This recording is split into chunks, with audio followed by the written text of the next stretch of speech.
Kaugnay pa rin ang masamang panahon, lubog sa baha ang ilang lugar sa Quezon City dahil sa walang patid na pag-ulan. Napilitan na tuloy lumikas ang ilang residente.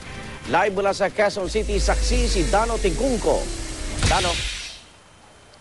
Igan, kahit walang bagyo, grabe ang idinulot na epekto ng malakas na pag-ulan sa maraming bahagi ng Metro Manila.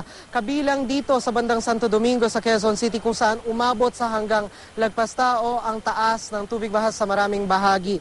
Partikular na rin dito sa Araneta Avenue. Sa Quezon Avenue pa lang, palapit sa Araneta Avenue, mabigat na trapiko na ang sumalubong sa amin. Hindi makausad ang mga sasakyan sa mismong Araneta Avenue dahil sa lagpas taong baha na nagsimula sa bahaging sakop ng Barangay Santo Domingo. Sa kanto ng Araneta Avenue at P. Florentino Street, nagsisimula ang baha na may malakas na current, kaya mga may gustong umuwi sa kanilang mga bahay na ipit sa tuyong bahagi ng daan. Ang mga naipit naman sa mga bahay na inabot ng baha, isa-isang sinasagip ng mga taga-barangay sa pamamagitan na isang makeshift na balsa.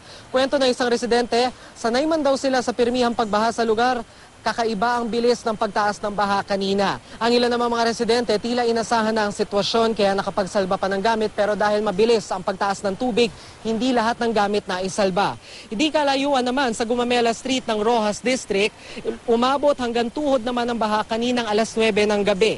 Isang matandang babae ang napilitang magbalot ng gamit dahil sa takot na abutin sila ng mas mataas pang baha. Karga pa nito ang isang apo ng makita ng GMA News. Isang lalaki naman ang wala raw na isalbang gamit nang bigla ang tumaas ang tubig.